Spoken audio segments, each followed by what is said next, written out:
I'll give a little bit of an introduction to our way of working and then get into 5 projects, indeed the ones you just mentioned in the introduction as well. And thank you so much for this kind introduction. It's always nice to hear something that you didn't write yourself on your website. So we're based in Mexico City since 2006, and we now run the office with the 4 of us, my 2 partners from Mexico, Carlos and Victor, myself, and then our associate Natalia Badia, who recently joined us as an associate. So we work in Laguna, a former textile factory in the center of Mexico City, close to the Roma neighborhood, for those who know Mexico City. And we have a small office, well, medium-sized office. We're always between 15 and 20 people in total. And we work in a very collaborative, workshop-like manner. Most of the projects start outside of the digital realm, still as physical models or drawings or massing models or material explorations. These are a bit the tools of my generation in the end. I was probably part of the last student that finished his end of the year project at the university without a computer. Some of my year were doing it with a computer already. I just forgot to buy one at that time. But the importance of these tools still nowadays is that they allow for a certain degree of imprecision. They allow the projects to be more driven by sort of intuitive qualities rather than by exact measurements or restrictions. They can organize a conversation around certain ambitions and proposals without entering the full complexity of the project. And the same with these messy hand sketches. We have tons of them that accompany all projects. They present initial ideas in rough outlines, and first tentative measurements and small annotations and calculations will appear on the sidelines. We try to discover the embedded logic of a site or a program. We establish a system, a framework that gives us the required amount of restrictions, but also enough liberty to play and adapt. And we try to avoid a direct aesthetical or stylistic definition. Here you see different types of sketches. We constantly change between different types of representation, different kind of sketches, like these precise blue and red big drawing sketches by my partner Carlos, for example. All these forms of explorations happen simultaneously, and they're, of course, soon supported by digital drawings. This then allows you to take it a step further and to make more precise representations, precise and complete models like those ones. We often make both physical and digital models. This is the same project you see here on the left and the right, as we feel that both models, they show the same project but with very different qualities, very different types of information, and they allow different explorations. They keep each other in place. We are interested in these very clear geometries to define our projects. In this case, these rectangular volumes that are surrounded by this circular circulation. Circular circulation, that doesn't make sense, but there must be a sort of etymological logic that a circle and circulation are the same, you know, like these are 2 competition proposals from a long time ago. They resolve 2 very different programs. On the right hand side you have actually buildings on the university campus, and on the left hand side actually it's a set of auxiliary spaces to an office building that's organized in a circle with a sort of atrium, and in this atrium these small buildings with meeting rooms meet each other. So although they have very similar plan organizations, they represent completely different buildings. It's important to understand that these explorations have a lifespan that is longer than the projects. Or for example here a very simple circle, a plate, a square within the square, a platform that brings 2 elements together, 3 figures, a flag, a sculpture, and a small speaker's podium. These pure forms, or this geometric insistence, serves as a starting point to narrow down or to delimit ideas, as if framing or preparing a blank canvas. They are mathematical and non-negotiable. They're also the outcome of having to work with several partners and to make agreements on certain things. They are hard lines, in such that they become resistant to whatever that might happen in the next iterations of the process. We experimented, in this case, with the perimeter, always looking for new possible solutions. In this case, it's a structural solution that seeks to define the facade and support upper floors. A wall that's also a rhythm of columns, physically permeable, yet visually continuous. There are rhythms and systems that create a certain order, perhaps on the left-hand side related to an industrial module, or on the right, like classical architectural proportions, like sort of temple. And years later, we take the same idea up again, and it becomes something else in a different location, with a different program. The same thing happened to graphics. We try new things, like in this case, these solid colors. We're always trying to find new different solutions. We're always uncertain about what we do. We're never happy with anything, basically. So not with our buildings, not with our partners or our models or our graphics. It's a continuous search. We really understand and see doubt and having doubts as a generative force for production. Doubt and not certainty or decisiveness or obsession as a creative, as a force for creative explorations. Here, a similar idea that we just talked about this rhythm of columns for these almost industrial scale boxes for our competition entry for the thermal park in Dolores. We lose a lot of competitions. This was again a second prize. But this one we won, and this was very important for our office, the CAF Development Bank. And so this is a project that, due to the difficult political situation in Caracas, we never managed to build it, but we did see it through the DD phase. And so it was a very important project for us as a young office, and it gave our office actually a lot of financial stability in the beginning and a lot of knowledge to be able to work on such a project. So it's this idea of sort of open structure of public functions on this tower, on a tower which is then hidden behind the second screen, sort of heavy monolithic volume carried by an open structure. These two triangles, each with different programs due to their scale and location, are conceived and resolved using very different systems, and this happens quite naturally. The first one is an 800-seat auditorium in front of an archaeological site. I talk about it later. And the second is an element, a little pavilion in a fair on the Zocalo in Mexico City. It only stayed there for 15 days. Both are, one way or another, places for like forums with very different uses and temporalities. Although the geometry has similarities, the problem is approached from a completely different perspective. There's not a specific recipe. I sometimes complain to my partners that we never have the same typology of project or the same project in the same location, and that I have the feeling that we always have to start from scratch, that we always have to begin from zero. We all are, as architects, we're always the ones that arrive at the table with least knowledge, in a sense that maybe tomorrow I have to design an architecture office, a dentist office. I've never designed a dentist office. Maybe tomorrow we have to design, and I find it sometimes frustration, the lack of accumulation of knowledge. But still, it also allows us to stay fresh and to find value in certain methods and systems that we explored before. This dynamic has made us flexible. We know how to act outside of our norm and adapt to the circumstances and resources we are confronted with. We're not focused on, as I said, we're not focused on a single typology, use, or size. In this case, for example, we also do, for example, exhibition designs or furniture designs when we are confronted with it. Everything that allows us to experiment with new spatial possibilities. We are interested in systems that don't define a specific path, almost like a labyrinthic experience, but with a certain degree of order, gradients, or certain arithmetic processions. And it can be a system of rooms and hallways, or a system of columns and walls in space. Or maybe working with a line as a volume that weaves a zigzag through space, or where a ramp and a staircase meet, lines that are inhabited and programmed.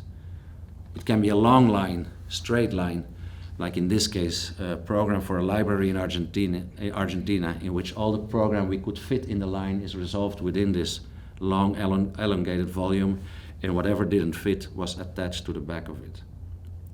It's a straight line or a dotted curve used to articulate public spaces in housing complexes on the outskirts of Mexico City. We designed the two plazas at the same time, each with the same elements, but with very different conditions. We established certain rules and the restrictions to define our geometric compositions. Our initial ideas, and that's important, our initial ideas, our concept, as we sometimes call it, like, is not there to solve everything. It's not a perfect solution or the right fit. The initial ideas, they create problems. They are risky starting points. They put us in jeopardy. They oblige us to rethink architectural solutions, to rethink program organization, etc. Here, for example, the complex relation between the larger shape and the different components. Is it a square volume that is intersected by long, narrow patios, or a volume cut up in different slices? Or is it just a collection of narrow bars that together form a figure? This is the idea for the Orders house on the left, and it comes back a few years later as a composition proposal for the Mexican Pavilion at the Shanghai World Expo, where the repetitive bays of a house are translated into large walls that define a pavilion. In both cases, the building is perceived as an open structure from one angle and as an hermetic volume from the opposite. We discovered when we, for example, didn't like the proportions of a building that we could just imagine that the building is actually two buildings, two elements stacked one on top of the other, a small urban totem that allows for beautiful covered patios, terraces halfway the building. We repeated several versions of this idea. The one on the left is called Two Towers and was our proposal for a large model to be realized for the Chicago Architectural Biennial. As the title suggests, for us this is not one tower, these are two towers, one on top of the other. This model for the Chicago Architectural Biennial, it was probably, how much? Like probably 10 feet high. It was all made out of MDF, hand colored with blue and red big pen, again, by lots of volunteers. But like moving between drawing and building in a direct way. On complicated wedge-shaped lots, we have tried to maintain a certain geometric independence. We have divided the massing over different stepped volumes to create different rooms for different programs, creating different buildings with the same strategy. On the left, a social and cultural center for a neighborhood in Mexico City, and on the right-hand side, sort of tourist infrastructure, a hotel and rental villas on the Mexican coast. One would assume that color is important when you're working from Mexico City in the shadow of Luis Barragan.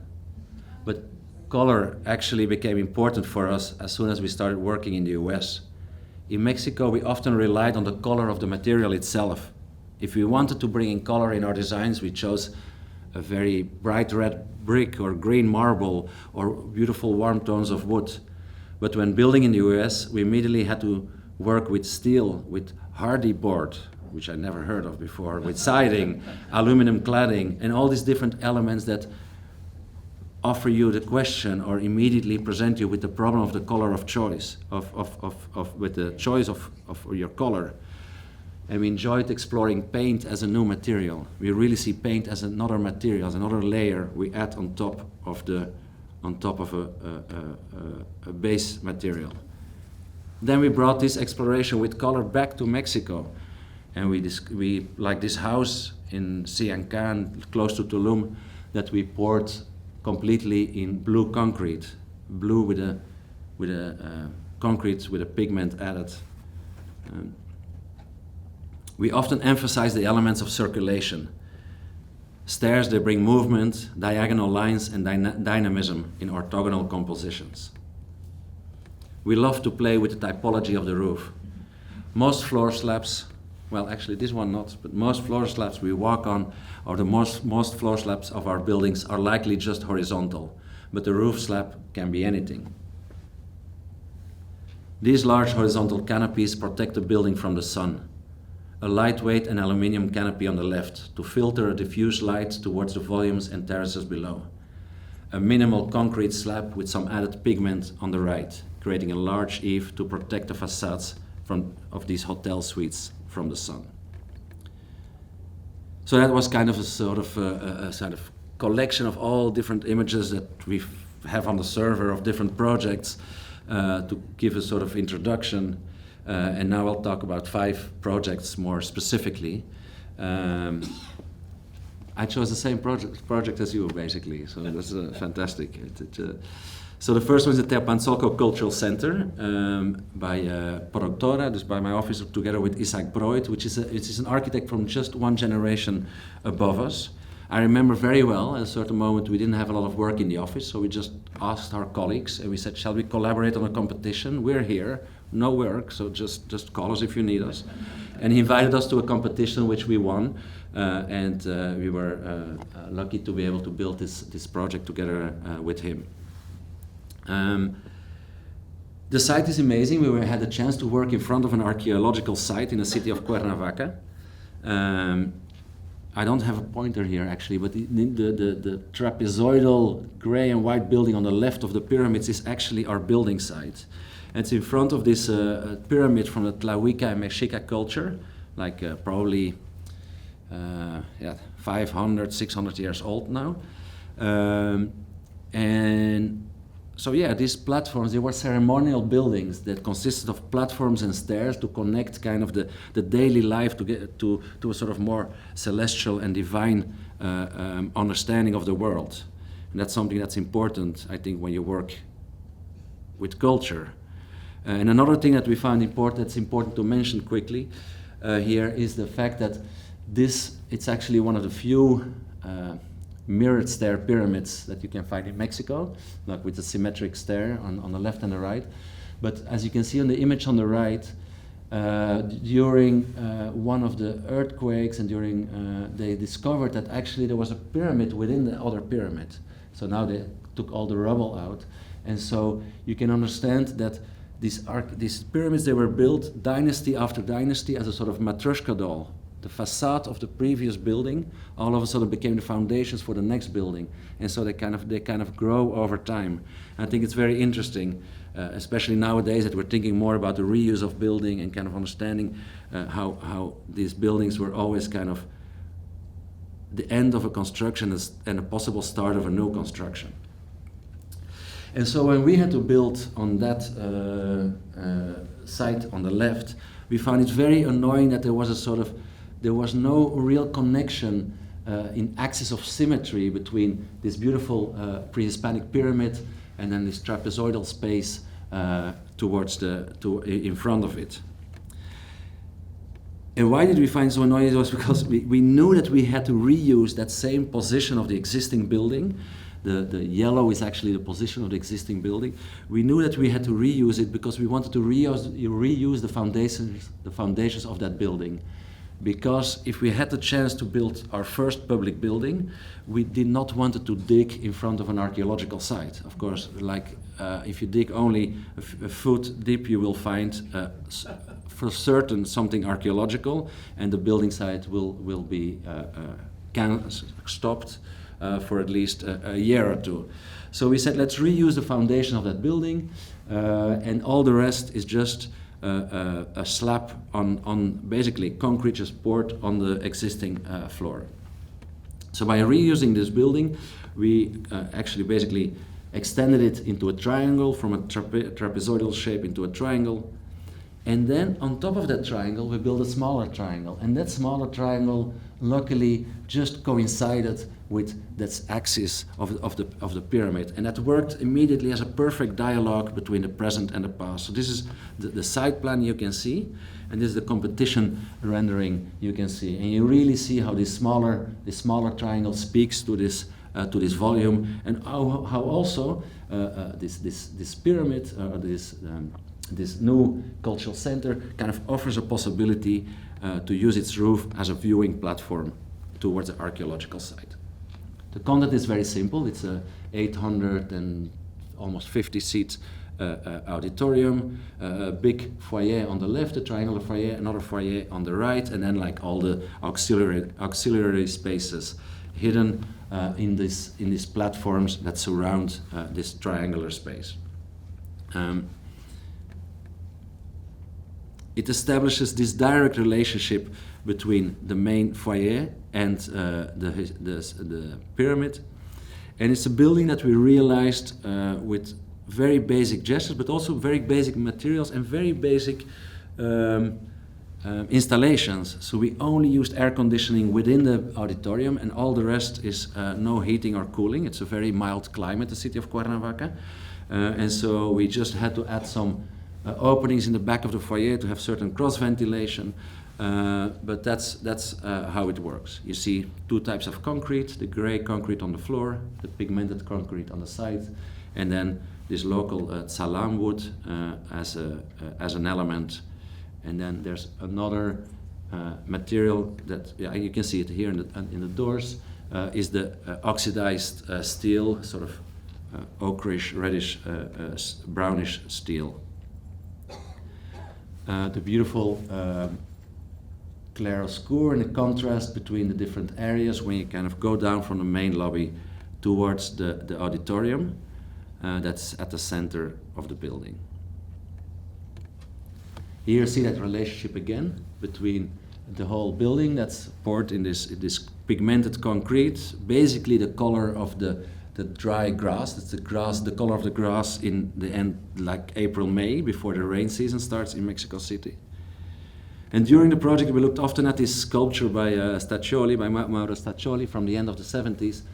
And we always talked about that this sculpture is very beautiful. It's a kind of inserted this triangle into a small Italian square.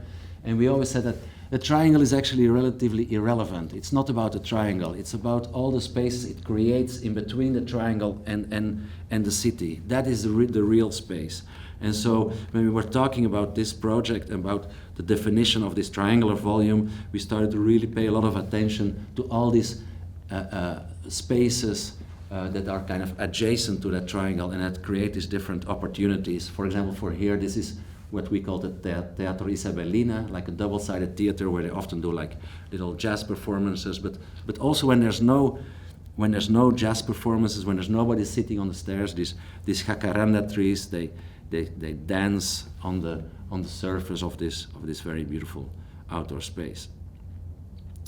And then of course, like the pre-Hispanic pyramids, this game of steps, this game of lines, this is an image we pulled from somebody's Instagram account. It creates this in the bright Mexican sun. It creates this very abstract, beautiful pattern of very dark lines of shadow. I never use videos in my lectures, but now I'm doing it. So here we go. Let's see. Probably 3 minutes or something.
I record my own applause in my lectures always, just to be safe.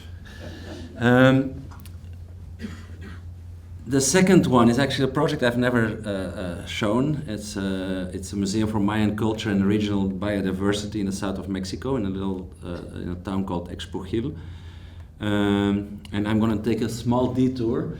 I'm going to talk to you a moment about the studio I'm teaching now at UC Berkeley. It's called the Architect's Garden. It's a studio on the Oakland Museum of California by Kevin Roach and John Dinkeloo. For those who don't know the project, it's a very interesting proposal from the 1960s.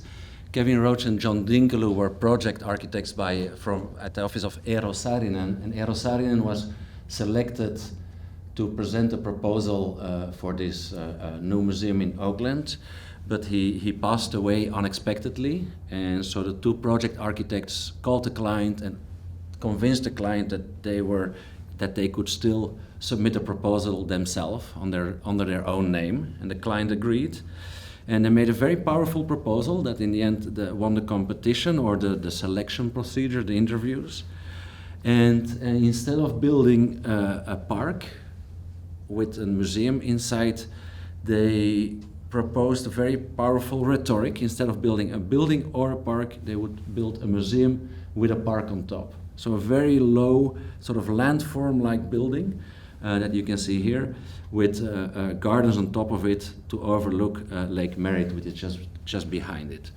A museum with the plan layout resembling an electric circuit board, a sort of important example of system architecture, an architecture that was not very much busy with the idea of how architecture represented itself in space, but more interested in the idea of organizational systems and flows of public, etc. So the museum with very beautiful gardens by Dan Kiley.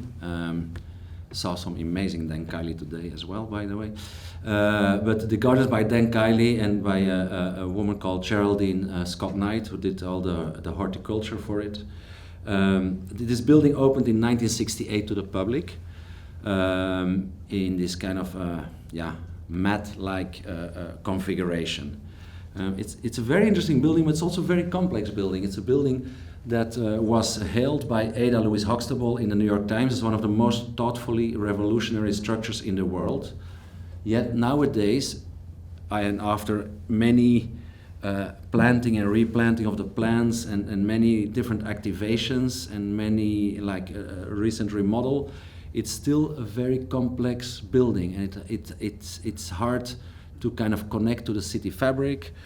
People complain it has kind of too much of these walls around it.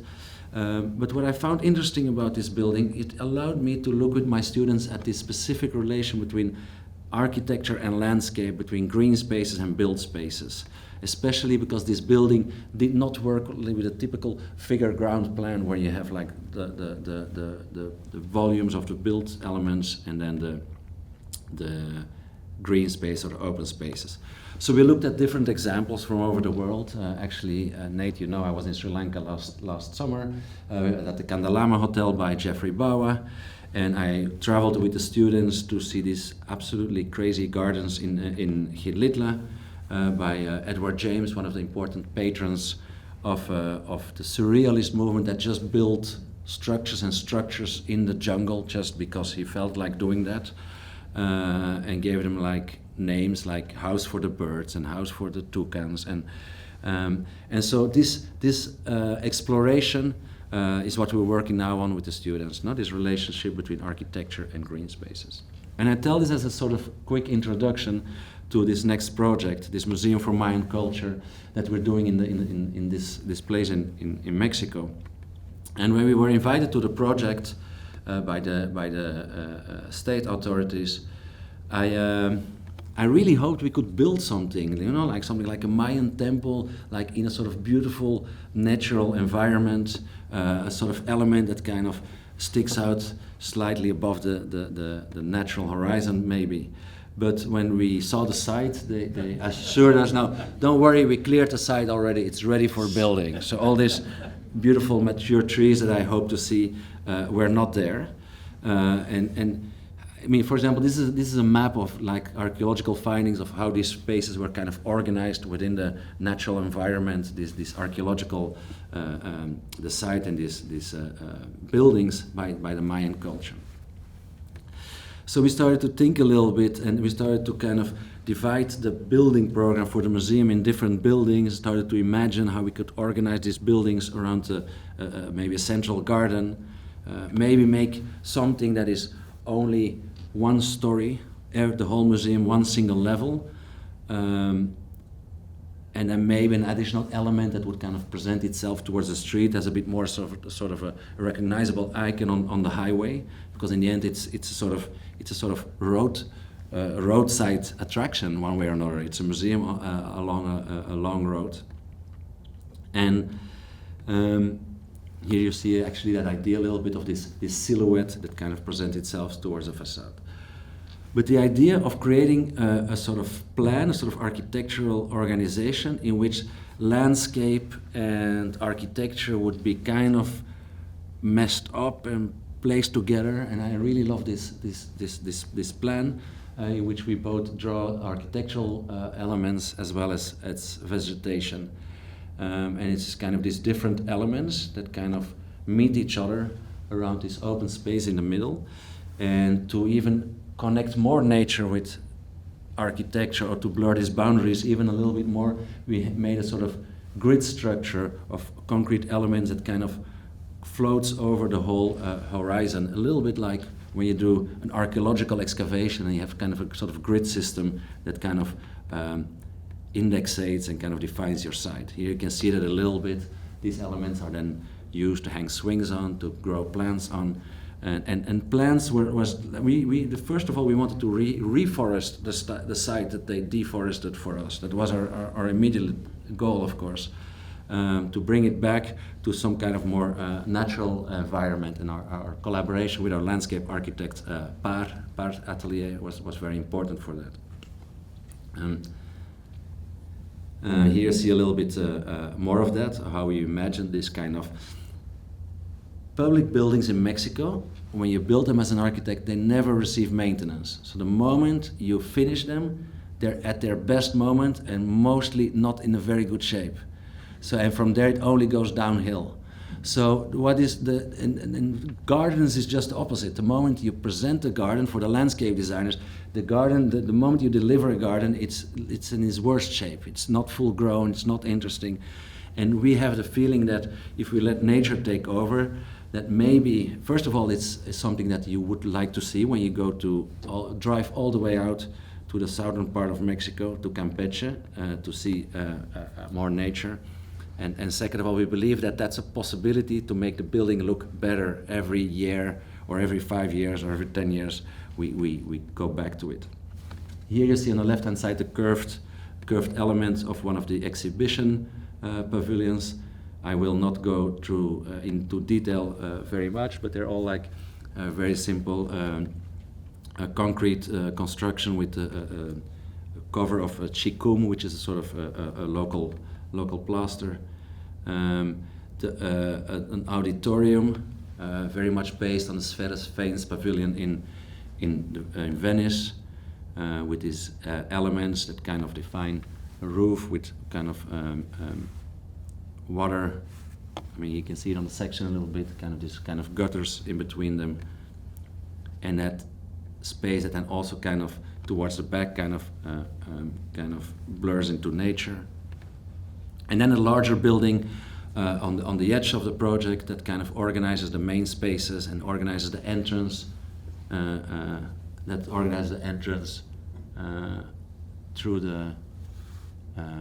Through that same building, and has on the right hand side the main exhibition rooms. Here you can see that a little bit, and you see the silhouette as well of the building towards the street. I mean, somebody of the rendering guys in the office put a tree in front of the silhouette. It should go a little bit to the left, I would say. But that's the idea, that this silhouette is kind of very present towards the street and creates on the inside then kind of this very memorable kind of room to present these artifacts. Another project that has a little bit to do with this idea of reforestation, or that the idea of the presence of the woods was kind of important in the development of the project, is the Houston Endowment. That's a building I certainly wanted to add into the lecture today, because it's the only thing we did in Texas, together with a very good friend, Kevin Daly from Los Angeles. It was an open international competition in which finally we were selected, two-stage competition. We were selected and then finally won. To design a building to relocate the Houston Endowment, a very important philanthropic institution, from a penthouse in downtown Houston. They were like on the top of one of the largest buildings in downtown Houston, to a place next to the Buffalo Bayou, close to the in a place called Spots Park. And actually the upper part of this park is actually not public land, it's actually a private lot. So it's very strange, because you feel that you're basically building a building into a public site. And so the development of the park was part of the competition request. And our landscape designers, Tom Leader Landscape Design, they found this aerial photography of the site from only 50 years ago, in which you see it was actually completely forested. And if you look what happened, I mean, something went wrong, you know, like this is... And so we understood that, especially now with the presence of all these kind of inner city highways, that we needed to create a park that was a little bit more intimate, and a little bit more protected from all the cars and traffic around it. And so we created this idea of a sort of central meadow and a sort of perimeter, sort of a circle of trees that would kind of protect that inner space more. On the north part is where we had to build our building, but that's also at the same time part of this circle of trees that we wanted to build. So there was a sort of conflict between the need for a building and the need to close that loop of trees. So we understood that our building had to become one way or another like the trees. And our competition design was, our competition motto was also something like, a building as welcoming as the shadow under a tree. You know, I really looked at these amazing live oaks we see in Dallas as well, but in Houston as well, you know, like how they create these continuous canopies throughout the city. And our building, one way or another, here you can see how the building positions itself as a long volume that delineates the upper end of the park. Following the sight lines, the roof structure is placed at an angle, creating a sort of tension between the canopy that floats above and the office volumes below. That's a large, transparent canopy that filters the harsh sunlight, but also becomes a structure that carries the solar panels. A canopy that provides shade, at the same time collects energy. Together with a closed-loop geothermal system, it allows for the building to operate net zero. Here you see a view from the park towards the building. The building has a sort of anchor point in a previously generic and somewhat lost urban space, as a sort of institution that shepherds the public realm. Although it's not really part of your property, the park, the building kind of looks over it, like the idea of eyes on the street, you know, like in the development of housing.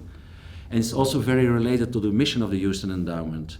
As an institution that's really very much involved. I mean, they give $200 million of grants each year only to the city, to initiatives in the city of Houston. So it's really part of their mission statement to take care of the city. So the park benefits from the presence of the building, but of course, vice versa, the building of course also benefits from the presence of the park. Terraces are created on different levels to exploit this relation to a maximum. Space for lunches, informal meetings, large terraces, small terraces, private ones and shared ones. The building was realized in a very simple way. It was the first hybrid steel and CLT construction in the city of Houston. We built it within time and budget during the pandemic, so that's already, I mean, not all thanks to us, but thanks to an amazing contractor, Bellows, who worked tirelessly on the project. But so under 3 years' time, from the moment we won the competition, We won the competition in November 2019, and we opened the building in October 2022. So here you see my partner Victor at Kinetica. Kinetica is a firm in the north of Mexico that helped us out with all the special elements, like for example these kind of fluted concave facade elements, or these louvers that are kind of half pill-shaped and perforated louvers for the solar protection, creating sort of an elegant scalloped facade for the building when the sun plays on it. For the interior, the most important thing was for us that light comes from all directions. It's not like the light comes from above, comes from the side, comes from the east and the west, and it's a sort of very light-filled interior that, as you can see, it really feels like a very modular system. It's like a sort of building package, bolted together on site, and it's very honest and expressive in how it's made, how it's put together. It's also very adaptable for future needs, since it's kind of shows its structure and its logic very clearly. The presence of the CLT and other wooden elements gives it a warm character. Very low-tech elements like these ceiling fans, for example, help to make it a net zero building. By having a little fan above you, your cooling equipment has to cool a few degrees less because it feels colder due to the movement of the air in the building. And so this net zero is a sort of combination of all kind of different elements that kind of together make you meet those goals.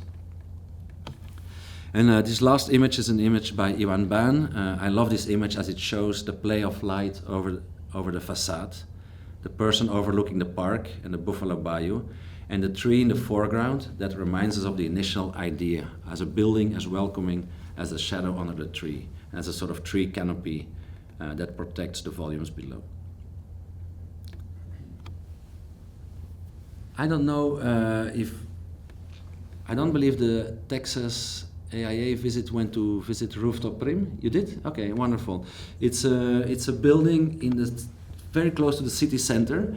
It's from a client that bought this dilapidated 19th century palace, and he was very clever. Instead of, it's very costly to fix this up, and so he said he immediately understood that he could use it in his asphalt state as a sort of in his ruinous state, and he organizes weddings and parties and product launches and a lot of cultural activities in the building. And he was only kind of bothered by the rain season, because every time it rains, he cannot use the patios. So he asked us, the three patios you see on the left, these three courtyards or openings in the buildings, he asked us to make three different roof structures that could cover these elements in a sort of elegant way. We immediately understood that it would be much nicer, instead of doing one single cover, three different covers, to do one single element that kind of would span over the three different patios in one single gesture. A sort of lightweight structure that would not only cover the patios but also create spaces in between. And we lifted it up high enough so air would still flow and would still pass through it.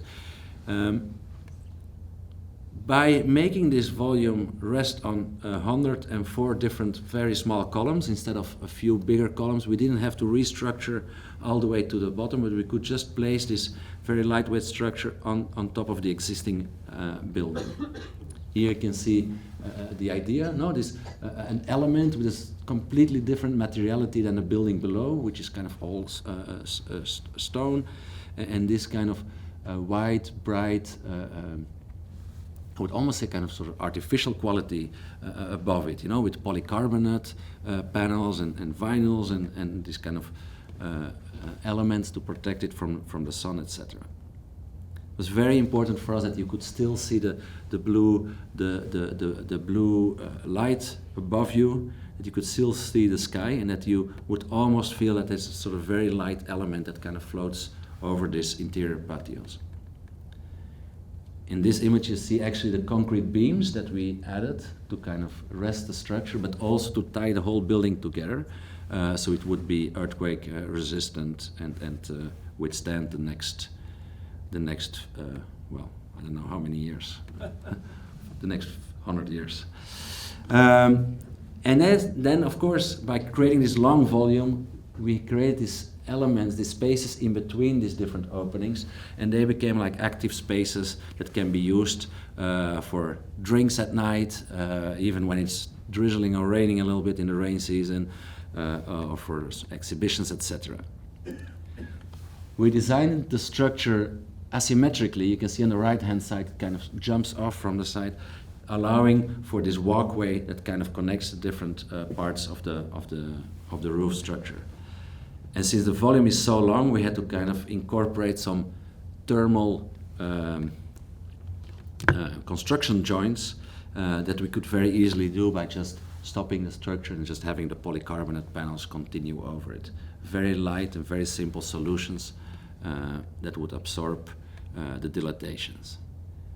So for us in the daytime, the building kind of mixes with all the trash of all the other plastic tents and separations and tinacos and all the stuff that you see on the rooftops in Mexico City, and which gives it this particular quality. And then at nighttime it becomes kind of this beautiful, almost sort of horizontal beacon that kind of lies over the city and kind of creates this element. And the last project that I will show you is Laguna, is the space where we have our office in. We used to have our office in a very, very beautiful building by Augusto Alvarez in Sordo Madalena. Actually, we had the top floor for, I mean, now the image you see here, we did an artist installation by Iñaki Bonillas, but we had the top floor for like meetings, office parties, and all kind of stuff for Liga, which is a non-for-profit that we run as well. And the space below the 9th floor, that's where we had our offices. And we loved that building because it was kind of a sort of very intriguing, like a little kind of flat iron building, like a little, a very thin building on Insurgentes Avenue. But in the earthquake of September 2017, the building moved so much that everybody in our office got really, really scary. I mean, I was not there. I was on a Zoom call with the office. You see, I'm there with the one with the mustache. That's me 5 years ago, or what is it, 8 years ago. You see my partner Carlos and the secretary holding each other. You know, you see the curtains moving, and then that's the result here on the right-hand side. And then, of course, nobody wanted to come back up into that building. And we said, okay, we have to find a new space. I must say our colleagues were amazing. So we literally grabbed our computers and moved into other architects' offices. We even were sharing an office with another architect we were competing against in a competition. You know, like the really, really wonderful companionship. But then a good friend of us, Alberto Chrysler, told him about a building that his family had, an old textile factory, which actually was still running, but was slowly going out of business because the Chinese market for textile was kind of impossible to compete with. And so they were slowly looking for a new use for that building. And it looks beautiful from the outside, but that's what it looked like on the inside. And he asked if we would consider, we as architects, PRODUCTORA, Buna, a coffee roaster, and a furniture maker called La Metropolitana, if we would see it feasible to move in there, because those other companies were also looking for a new home after the earthquake. And so basically, as you can see it, we moved in into one of the empty bays of the building, and had our office there for probably a year and a half or something, while we at the same time were trying to see how to work with the building, how to open the courtyard, made plans to kind of create open spaces within the building, demolishing a lot of these elements, and we building new parts of the building as well. You know, like at the same time we were demolishing parts, and on the other hand we were kind of building new elements of the project. So we had a whole plan in different phases with different moments of revenue and cost, and see what we could do in which moment. And it's a project that we started then, but will probably stay with our office for another 20 years. It's a project that I think will never be finished. But it's a very beautiful project because we can kind of work as we go. We can also understand that we make mistakes and do small adaptations, and seeing which plants are growing well where, and to see how it advances as we literally live in it and live close by. So this is the partners. I think at that moment still questioning if we took the right decision. Literally, that's where we received our clients during these years. So it was not so obvious, you know. But slowly we started building. This is one of the new elements that were constructed. And we started, as you can see, we used the green because we found the green in some of the industrial machines that we found on site. And we understood that this green could become sort of signature color that kind of defines it and becomes a little bit identity of that factory. And slowly, one by one, we started to or replace or try to fix up as best as we could these beautiful metal windows, adding new walkways to make things more accessible, and make sure that all the different parts of the building could be reached in a comfortable way.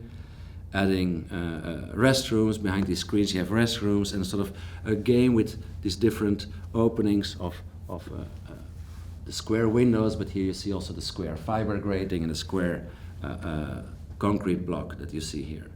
And so they were all kind of very slow acupunctural gestures to kind of improve the building bit by bit.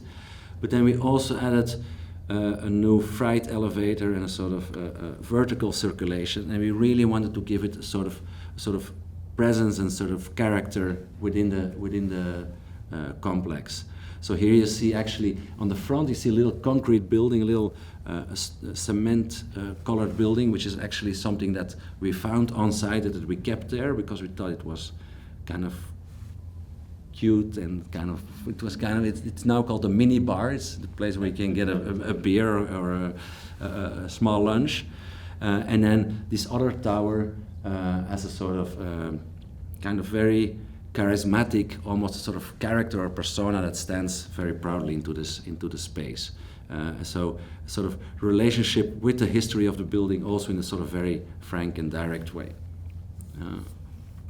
Playing with these different elements of transparency, and then creating, for those who have been there, have seen, it's like now a really sort of very live a hub of different, small creative industries and different businesses that come together there, and it's a project we're very proud of, and that it's really growing. They also do a very big event with the art fair every year, etc. And it's very important here to mention that this is not an effort by us architects. Our client, Alberto Kritzler, who is the owner of the complex, he is extremely smart in understanding who he wants in that complex, what type of activity he wants there. He does the last thing he wants is all kind of hipsters on laptops drinking lattes, you know, like, so he really said, okay, this has to be a factory of factories. So we are allowed there as architects because our model shop is very important, and for him it's very important that you can see the production of models. Every company that's in that place, he's very adamant that you can see something is being made, that something is being produced, and it's not only like ticky ticky ticky ticky on the laptop. And so this is actually, I saw that I don't have a lot of good pictures of the project, but you have to follow Eddie Fortuna on Instagram. He has a lot of good pictures of it. I just started today. So thank you very much. This is it for me, and I gladly answer some questions.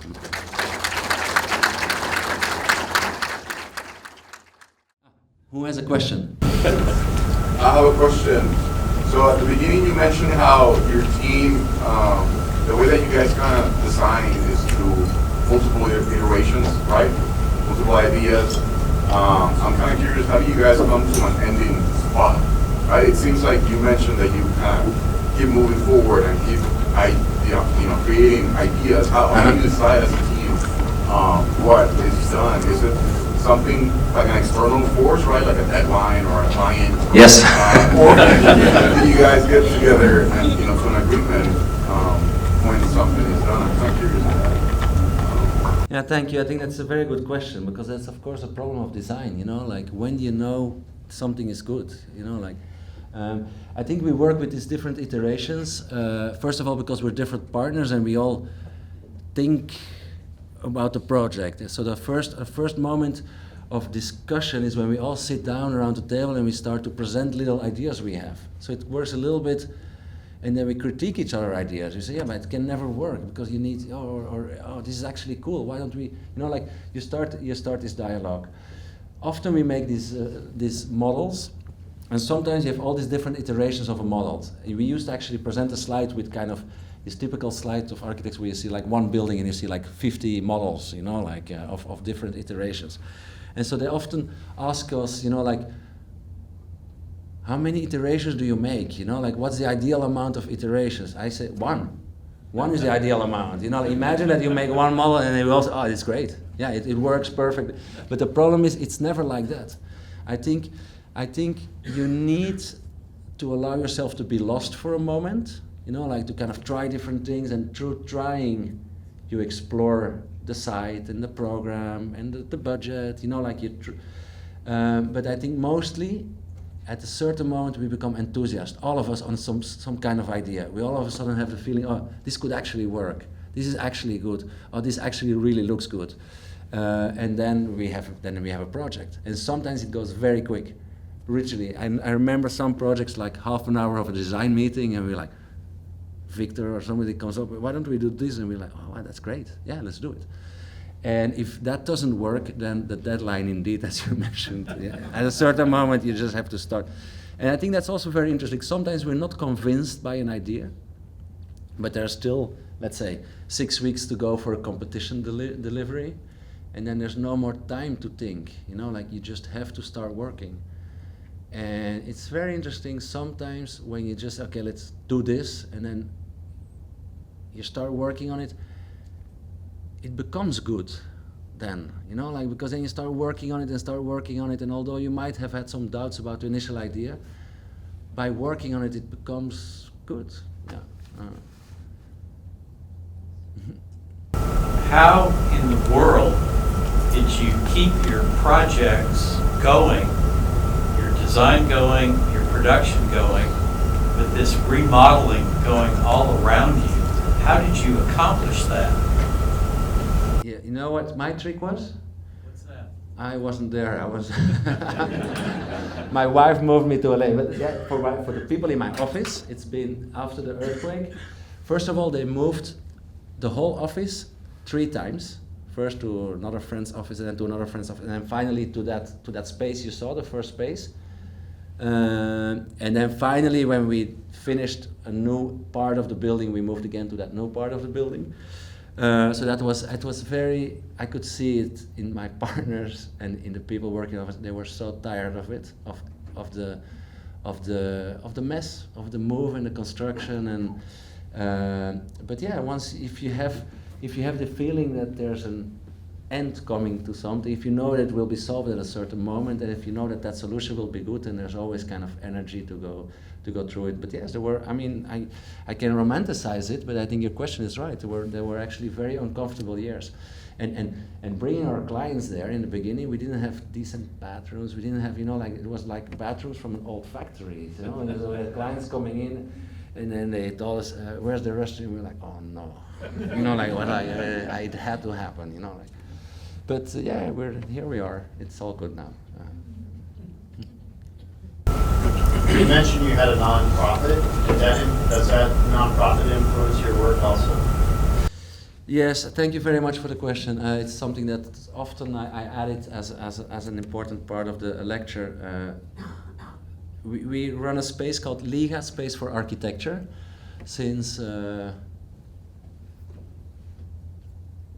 think 14 years now, 13 or 14 years. We're planning to do a book when we exist for 15 years. And what we do is we promote young Latin American offices. In the US, there's all kind of organizations to kind of support young practices. Far too little as well, but they exist, and some universities have little platforms, and there's magazines, and there's writing, and there's even possibilities to exhibit, and there's the Architecture League that covers from Mexico to Canada. But in Latin America, there's nothing. And it was very important for us to kind of offer young architects. I mean, it's a longer story. First of all, we saw that there was no discourse on architecture in Latin America held from within the region. Sometimes we would meet each other, but we would meet each other at the GSD because they would do a symposium on Latin American architecture. Or University of Austin, for example, in Texas, is very, very good in bringing Latin American architects to the conversation. And we thought it was really necessary to have to generate discourse and knowledge from within the region as well. That's one thing. And on the other hand, we had a feeling that in Latin America, a lot of people started to build from a very young age. There's not a lot of people that that study architecture. Actually, the percentage of population that goes to university in Mexico is much lower than in the US. And so a lot of people start building at a very early age, but nobody ever asks them, what are you really doing? What do you stand for as an architect? What does your practice mean in a sort of more cultural level? They're too busy designing the next project, you know, like. And so we wanted to kind of bring these people to an exhibition room and give them like a free carte blanche, you know, like to kind of make an exhibition. We would have somebody write a text on their work, and they would give a lecture in Mexico City. And so we've been doing that. We've done almost 50 exhibitions now, I think, from people from Cuba to Brazil, I mean, all the countries in Latin America, Argentina, Colombia, a lot of from Chile, from Peru. And so, to come to your question, it's been very important for our practice as well, because it allowed us to kind of also sometimes not just be busy with our architectonical projects, but also to kind of think about different practices in different regions of Latin America, see the issues they face and the things they're thinking of and working on, and to just have dialogues with our colleagues from the. And to add another thing to that, for us, it was really what every time we were invited to speak in Europe or in the United States in a symposium about Latin American architecture, they only wanted to talk about the problems of our cities. It was all about the social segregation of the cities, about the crime rates of Mexico City, about the lack of water or public transport infrastructure, and I found that very problematic. I found that we have a right from within Latin America also to speak about culture and about architecture, and about that is not only a right that's reserved to first world nations or something, you know, like.